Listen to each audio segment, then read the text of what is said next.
This happened when I was around the age of 1 month old. It was Christmas Eve night, meaning I guess it was technically Christmas, and I had awoken at probably 3 AM or something, which is the devil's hour if you did not know. I walked downstairs to the living room, out of my little boy curiosity to see if Santa had delivered any presents yet. The tree was full of presents underneath already. I was so happy. St. Nicholas had come. But what was this? There was someone in the kitchen going through the fridge. I remember stepping into the kitchen and seeing a really tall man going through the fridge, chugging my almond vegan-free water. When he spotted me, he put the almond water back in the fridge and shut the door. He then put his fingers on his lips to tell me to be quiet. Are you St. Nicholas? I asked him. Yes, I am little child. He told me quietly. He walked past me, patted me on the noggin, and stepped into the living room next to the Jesus tree. I don't know what I was thinking. Even at 1 month old, he wasn't wearing anything even resembling St. Nicholas. He looked around at all the gifts. I thanked him for all the presents as he began picking up the bigger boxes. I remember being confused, and I'm pretty sure I asked him why he was doing what he was doing, but I don't remember exactly what he said. I believe it was along the lines of, I'm just replacing the parcels with better ones in my sled. I believed whatever he said though. He walked out the back door with 3 parcels, came back momentarily to grab more, then left again. He came back in, patted me on the noggin, and told me not to tell my parents I saw him. I smiled and agreed, and he took off with the parcels. I waited for him to come back with the replacement parcels, but he never did. I eventually went up to tell my parents, breaking his pinky promise. When my parents realized I wasn't joshing, they sat up in shock and fear and ran past me downstairs. When they saw half the parcels were gone and the back door was left wide open, my mom screamed like a deranged monkey at the zoo. I remember my parents were practically spazzing out on the floor, demanding for me to describe the gentleman who entered our household. Of course, being 1 month old, the description I gave was useful. I told them that he was St. Nicholas, or jolly old St. Nicholas for short. It's been almost 5 days now though, and at this point for me, being that I was only 1 month old, it's nothing but a story to tell, rather than a bad memory at all.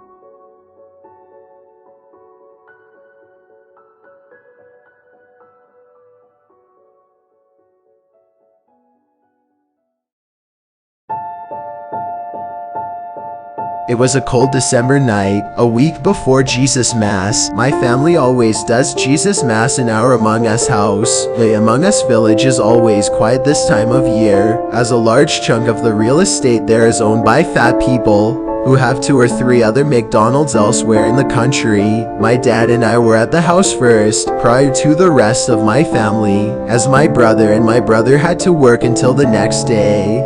My dad was retired at the time, and school had ended for the winter break, so we wanted to just go to the Among Us's house early. We all have our own bedrooms in this Among Us house, which sits on a quiet dead-end street. My dad turned on the heat and water, and all that stuff that he always has to take care of when we return for the first time in months. I brought my Nintendo 64 to play in my room.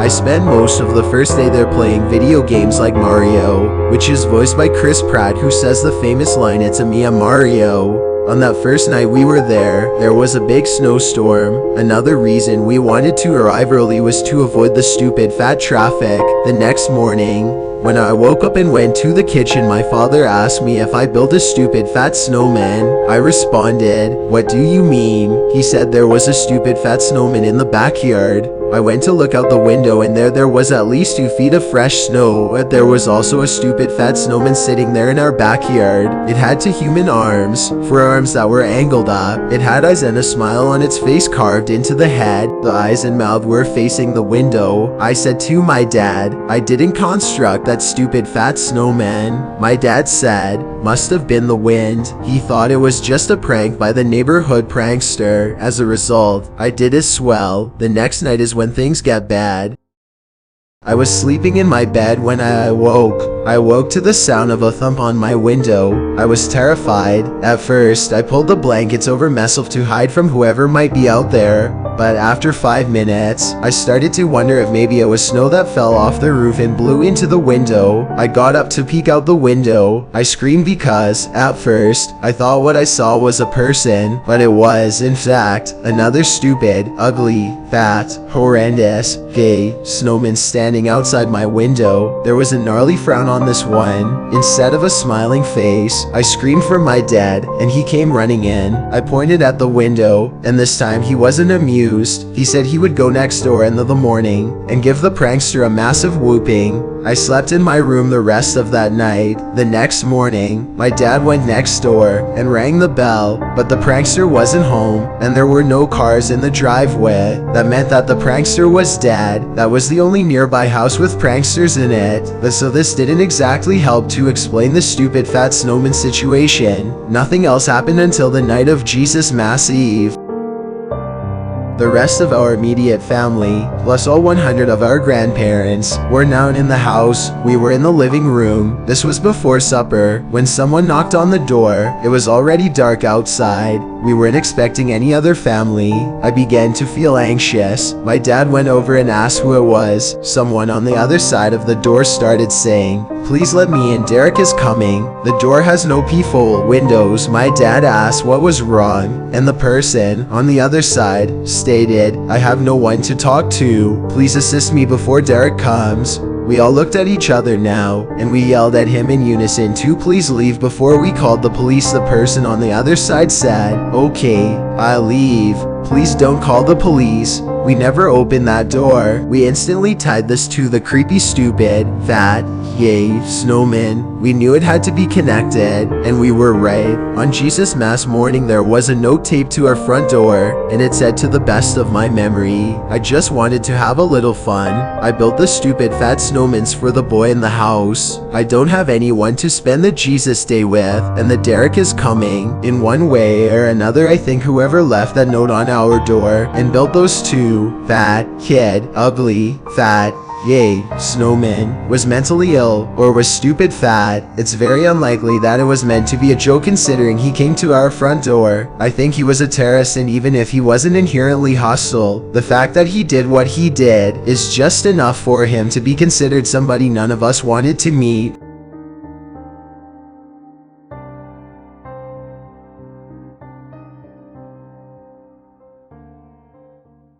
I bought a small house with my brother George, not found a couple of years back. We hosted Jesus' birthday the first year we lived in the house, just as a way of getting the family to see the place and getting everyone together for the first time in forever. We don't have the biggest family in the world, so it was the two of us, our parents, our among us and Derek, and our sister and two nephews. Our sister came with our Derek's and her husband first to help us out with the cooking and preparing. They brought their dog puppy along as well since they lived 2 hours away. They were going to be spending the night at our house. The rest of our family lives under an hour away, so they wouldn't be staying. Not that that house would have much more room for additional people staying over anyway. During our Jesus's birthday dinner at one point, we talked about some of the murders that have happened in our area. Recently, bodies had been found in the woods in our county. It wasn't a topic that we kept going long as our mom and my sister wanted us to drop it for the sake of the holiday and the kids. After supper, we all had some wine in the living room with a Jesus movie on in the background. We all got very, very drunk. Eventually, the family started to slowly leave and drove home drunk, with blood alcohol consumption way over the legal limit of 8%. The four of us stayed up late drinking more wine. My girlfriend ended up coming over well past 10 o'clock, which is way past my bedtime. She spent the rest of the night with me, since all of her family had gone home. Eventually, Jesus' night was over and it was time to go to bed. I woke up to my girlfriend shaking me. I groggily looked at the clock next to my bed and it said 2 something a.m., which is way past my bedtime. I asked my girlfriend what the issue was and she whispered, "Listen." I listened and heard the little puppy in the hall growling. I got out of bed and entered the hall to see what was going on. Then I saw that the back door to our house was wide open, and a breeze of cold air started to hit me in the face. Puppy was looking out the door. I checked if anyone was out there, and as I was at the back door, I heard my brother's voice call out my name from the darkness outside. He sounded like he was far away in the woods. I was worried he was in trouble or needed help with something. As I went back to my room to tell my girlfriend, I put my shoes and coat on, and I stepped outside with a flashlight. There was a light dusting of snow on the ground, enough to see footmarks leading from the back door, down to the back deck, and towards the woods. I yelled back, George Not Found's name very loudly. I heard his voice call my name. It was confirmed he was in the woods now, but oddly, as I entered the woods, his footprints slowly faded and got harder to see, until they were just impossible to continue following entirely. I screamed back at the top of my lungs, oh dream, what's wrong? I once again heard George Not Found's voice just call my name. Every time he called me, his voice was the same distance away. I was uncomfortable getting any further away from my house because I didn't want to get lost in the woods. I finally tried calling George Not Found's phone, but he didn't pick up. I continued a little further into the woods, but now George Not Found's yelling stopped. As much as I yelled out into the woods, there was dead silence, not even the sound of a bug in the freezing cold, just the sound of the light breeze, and suddenly my phone rang. I was hopeful it was George Not Found, but it was my girlfriend. I picked up and she said that George Not Found is in his bedroom right now. What? I said. That didn't make any sense. I was hearing his voice the entire time in the woods. I asked her to check if my sister's uncle was also still drunk on one of the pull-out couches, and 30 seconds later, she said yes. Suddenly, I felt like I wasn't alone in the woods, like someone was about to grab me from any direction. I turned back the way I came, and started running as fast as I could, like the gingerbread man. I didn't stop until I saw the backyard light from my house becoming more visible through the trees. I made it back to my house, and everyone was awake now, George Not Found, and everyone else had a look of ghoulish armor on their faces when I explained that Puppy was growling, looking at the wide open back door, and the fact that there were footprints leading into the woods. But the scariest part was that I thought for sure that the voice I was hearing was that of George Not Found, and whoever it was knew my name. We contemplated calling the Popo for half an hour and then ended up doing so, knowing we had to be cool. A Popo officer came and just asked us some questions, like if anything was stolen, or if we knew anyone that may mean us harm. Then, within half an hour, and after telling us to call back if anything else happened, he left. We all breathed a sigh of relief. The Popo was gone now, so we did not have to be cool anymore. I don't know if I think this had anything to do with the murders that were going on at this time in our county, but I did think it was worth mentioning in the story that nothing else did ever happen after that night, but we can't for the life of us logically explain any of this. I'm still scared to go in or near the woods past my bedtime.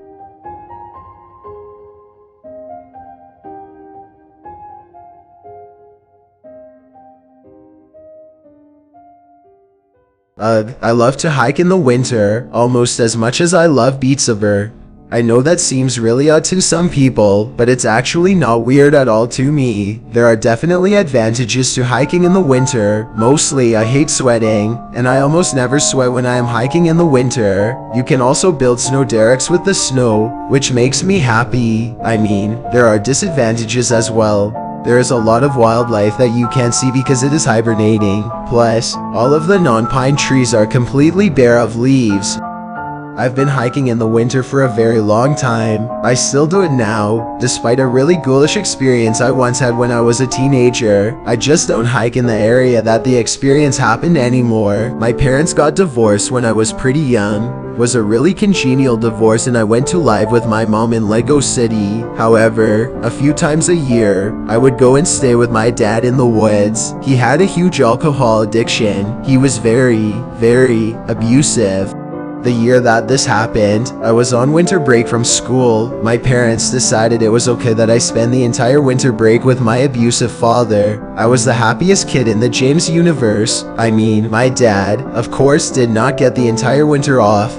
We spent some time together during the holidays, but of course he had to drink beer almost always, and then I had to find ways to entertain myself. During the first week in January, I decided to go do some exploring. It was rather chilly outside. There was a chance for a dry chill, but we really hadn't had much snow to speak of. I got bundled up as best as I could and left my dad a note, not like he would care anyway. He was still drinking Bud Light. I then set out to go see some winter nature. I was having the time of my life for a few hours. I always like seeing creeks when they get frozen. At one point, I actually came across a frozen waterfall. If you have never seen something like that before, I hope you'll get a chance to. It was one of the neatest, most beautiful things I had ever seen in my life. I was surprised when snow started to fall, though at first I wasn't worried much and figured it would just be a few flurries. However, it didn't take long before the snow started falling really hard. I was surprised because there wasn't very many times that there was snow at all in this area, and it began sticking and that worried me. I had hiking boots on, but still, the snow began piling up very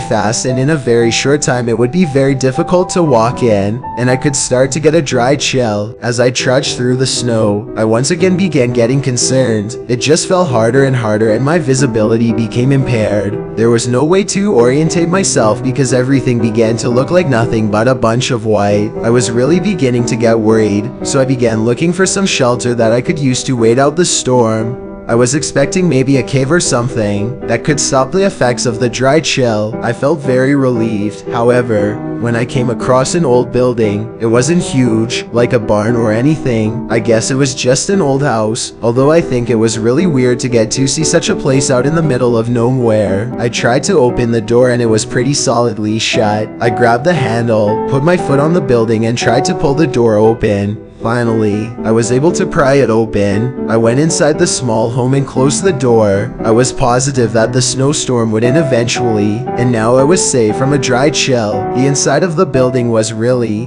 run down. I imagined that no one had been there for a long time.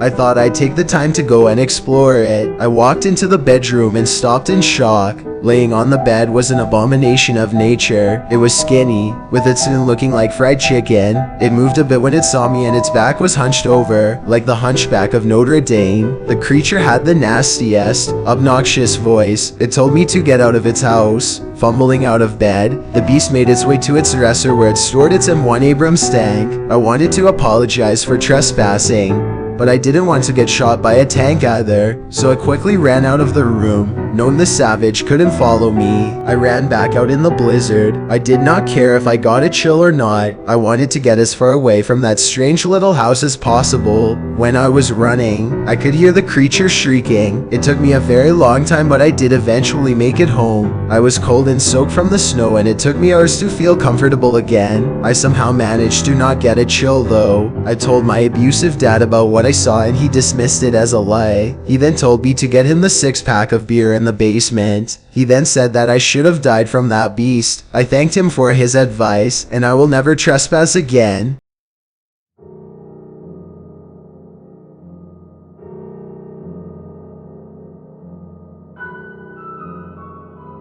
I haven't had one of these happen in a very long time. I am not sure if it's because I forgot, but when I was younger, it seems like we used to get much more severe snowstorms than we get nowadays. When I was a kid, I remember it being common in winter for the snow to get so deep that I would sink down to my chest in it occasionally, but that doesn't seem to happen much nowadays. The year this happened, we had one of the worst snowstorms that I can ever remember. I lived in a 3rd-floor apartment building when I was 20 years old. I had a job working in a derrick, or what some people call an Iniquity store. So imagine how long ago this had to have happened. I went to bed around 9 p.m. because I had to leave for work at 8 a.m. It was way past my bedtime. However, I was woken up around 6 a.m. by a phone call. It was my boss telling me that the derrick was going to be closed. He started to spaz out on the floor and scream at me, saying such mean words as stupid and fat. I ended up spazzing out on the floor as well and asked why he would say these things. My boss told me that it was snowing and it was all my fault. He then explained how the Derek/Iniquity was going to be closed for many days because of me. The first day was pretty nice. I just spent some time on our /dank memes and browsing DeviantArt with my buddy Blue Ghost, but the second day, I began to get a little bit of cabin fever, like the Diary of a Wimpy Kid novel. The plows had been through a few times, but that really didn't help me too much. My Iniquity mobile just got covered in more snow. The apartment building had done some shoveling and some salting, but they didn't do anything to get the Iniquity mobiles uncovered. Fortunately, the continued snowing must have convinced my boss to shut up and stop being stupid fat, because he did not call me after that. All I said was smell you later loser, and I hung up. Luckily I was not outside. I would have gotten a chill and died from the half an inch of snow. On the third evening, I started to act like Tim the Jesus Man. I was going absolutely bananas. What I needed was to stop being clown chat and go outside into the cold, just so I could step out of my gnome for the first time in 3 days. I couldn't really go anywhere as most of the silly Reddit app was still closed. However, when I looked on Reddit, I noticed something that really surprised me. The subreddit that I really liked was open and they were delivering, so I decided to order some armor satchels from them. When the delivery guy from the silly Reddit showed up, I felt a little weird as he gave me the wrong armor satchel. I mean, how unprofessional is that? I gave him money and a tip, and then he questioned if I even deserved an armor satchel. I found that weird because he wasn't spotsing out on the floor. Rather, he insisted that I give him the armor satchel back. I tried explaining to him that he was clown chat, but it seemed like he was deliberately not understanding in order to keep talking to me. Right. It took a while, but I was finally able to pull away from the stupid fat guy. I closed the door and went to use my armor satchel. A very short while later, I heard a knock on the door. Looking out the keyhole, I saw it was the silly Reddit man. When I asked if I could help him, he then asked me if he could come in and use my armor satchel. Apparently he needed to play some Fat of Duty, Stupid Zone. This seemed very unlikely to me as he was probably a plebeian at the game. I offered to let him try to play, but told him I wasn't too keen on letting people I didn't know into my Derek home. He insisted, telling me it would only be a moment, and he would get the Stupid Zone victory rail. He didn't like armor satchels and told me he thought they caused brain cancer. I told him that was the only option I was giving him. If he wanted, he could knock on someone else's door and see if they would let him in to play Fat of Duty, Stupid Zone. I could tell he was irritated. He shuffled his feet for a while before walking down the hallway and out of my sight. I thought that was the end of it. About 5 minutes later, however, I heard a blood-curdling scream coming from down the hallway. A few moments later, I heard someone pounding on my door. Shocked and scared, I just grabbed my phone and called Iniquity Derek's number. I yelled at the man that I was calling the Derek. He pounded on the door a few more times but then was quiet. When Derek came, I finally opened my door and noticed blood on it. Apparently what happened was he went into my neighbor's apartment and started to play the Silly Among Us game. He managed to get the imposter role and kill my neighbor in the Silly Among Us game. This enraged my neighbor, who started to attack the silly Reddit man, almost killing him. The silly Reddit man then ran over to my apartment and banged on the door, wanting to get in because my neighbor apparently was the sus in real life, or IRL for short. Apparently, he was an Among Us master. The Derek had a record on him. He was on parole from a rape charge he was convicted on in Among Us. Of course, the silly Reddit hadn't done a background check on him or anything, as that wasn't completely common back then. He was sent to the cafeteria for an emergency meeting and was found sus. He was later ejected. He was the real imposter, not my neighbor.